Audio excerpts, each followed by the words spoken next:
ہماری عورتیں کیوں بے حیائی کی طرف جا رہی ہیں؟ کیوں ان کے جسم سے دوپٹے اور برقعے اتر رہے ہیں؟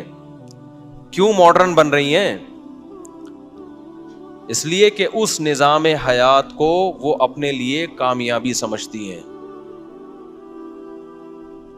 مرد زنا کی طرف جا رہے ہیں، اس نظام حیات کو وہ اپنے لیے کامیابی. دیکھو کچھ مسئلے حیا کے خلاف ہیں لیکن مجھے بتانے پڑتے ہیں. ڈاکٹر بھی بعض اب میرے خلاف ہو گئے ان مسائل میں. میں بار بار کہتا ہوں یہ لوگ جو فحش فلمیں دیکھتے ہیں، میڈیکل سائنس کہتی ہے کوئی نقصان نہیں ہوتا. خدا کی قسم جھوٹ بولتی ہے میڈیکل سائنس. آج کل لڑکوں نے یہ عادت بنا لی ہے فحش فلمیں دیکھنا اور ہینڈ پریکٹس وغیرہ اور یہ جو ہاتھ سے اپنی خواہشات پوری کرنا. کہ کوئی نقصان نہیں ہے. ڈاکٹر پروموٹ کر رہے ہیں کہ ڈپریشن دور ہوتی ہے. جھوٹ بول رہا ہے ڈاکٹر. اپنے آپ کو ان ناتجربے کار ڈاکٹروں کی بھیٹ مت چڑھاؤ. دیکھو جو علم وحی کی ہدایت کے بغیر انسان حاصل کرتا ہے نا، خدائی تعلیمات کے بغیر، وہ علم آپ کو گمراہی کی طرف لے کے جاتا ہے. وہ گمراہی کی طرف لے کے جاتا ہے. ایک ڈاکٹر سے میری بات ہوئی، میں نے کہا مجھے ڈاکٹر صاحب ایک بات بتاؤ، لوط علیہ السلام کی قوم لڑکوں سے بدفعلی کرتی تھی. لوط علیہ السلام نے کہا عورتوں سے نکاح کرو. انہوں نے کہا ہمیں عورت سے نکاح میں رغبت نہیں ہے.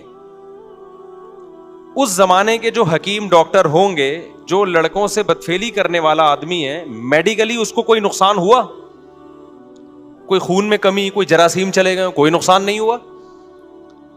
ڈاکٹر کہے گا کوئی نقصان نہیں، بلکہ ڈاکٹر ہو سکتا ہے یہ بھی کہے کہ کسی کو اس کی لت پڑ گئی ہے نا، کہ تمہیں ڈپریشن ہو رہی ہے، اگر تمہیں اس کے بغیر سکون نہیں ملتا تو ڈپریشن کا علاج ہے کہ کر لو یہ کام. لیکن پیغمبر کیا کہیں گے؟ جو وحی کی تعلیمات جانتا ہوگا وہ کیا کہے گا؟ جس کی عقل ٹھکانے ہوگی وہ کہے گا کہ بے غیرت تجھے کیوں ڈپریشن ہو رہی ہے؟ آج تک کسی قوم میں ایسی ڈپریشن کسی کو ہوئی نہیں ہے کہ لڑکوں سے بدفعلی نہ کرو تو اس کو ڈپریشن ہونا. یہ تو تم نے خود اپنے آپ کو ڈپریشن کا مریض بنایا ہے. یہ نیچرل. گدھے کو کیوں نہیں ہوتی؟ گدھے کو گدھا نہ ملے اس کو ڈپریشن ہوتی ہے؟ گھوڑے کو گھوڑا نہ ملے اس کو ڈپریشن ہوتی ہے؟ مرغے کو مرغا نہ ملے اس کو ڈپریشن ہوتی ہے؟ یہ تیرے اوپر کیوں وبال آیا ہوا ہے؟ اس کا مطلب تو نے اپنی عادت کو اپنے ہاتھوں سے برباد کیا ہے. سمجھ میں آ رہی ہے بات کہ نہیں آ رہی ہے؟ تو نے خود برباد کیا ہے.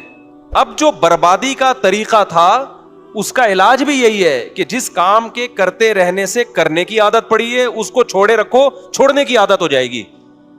نہیں آئی میرا خیال ہے بات سمجھ میں؟ اور وہ جو لوط علیہ السلام سے کہہ رہے ہیں کہ ہمیں عورت سے نکاح میں رغبت نہیں ہے، یہ بربادی نہیں تو اور کیا ہے؟ مینٹلی تو برباد ہو گئے نا وہ. یہ نامردی تو ہے. اور کیا ہوتی ہے نامردی؟ جس کو اللہ نے، تبھی تو لوط علیہ السلام کیا کہتے تھے؟ وَتَذَرُونَ مَا خَلَقَ لَكُمْ رَبُّكُمْ مِنْ أَزْوَاجِكُمْ.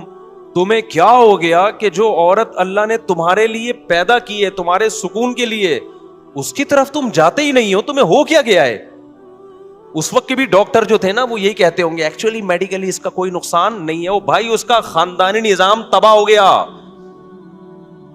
اگر اس کو اس لڑکوں سے بدفعلی کی عادت نہ ہوتی، بالغ ہو کے وہ عورت سے نکاح کرتا، بیوی سے محبت کرتا، اولاد ہوتی، بہویں ملتی، داماد ملتے، کمانے والے بیٹے ملتے، بڑھاپے میں خدمت کرنے والی بیٹیاں ملتی، پھر بڑھاپے میں پوتے نواسے ملتے، یہ جو تمام کی تمام چیزیں اس کو ڈپریشن سے بچاتی، وہ اس ڈپریشن سے بہت اچھی طرح بچا لیتی جس ڈپریشن میں اب یہ پڑا ہوا ہے. یہ میں سمجھا پا رہا ہوں اپنی بات؟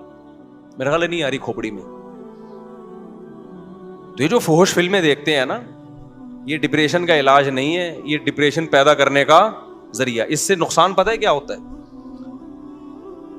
میں ایک مثال سے بات سمجھاتا ہوں. دیکھو کیونکہ یہ لڑکے اب ان چیزوں میں نا ڈاکٹروں کے مشورے پہ گھس گئے ہیں. پہلے تو ڈرتے تھے صحت خراب ہو رہی ہے، اب ڈاکٹروں نے میڈیکلی ایکچولی ٹوپی ڈرامے کر کے نا برباد کر دیا سارا نظام.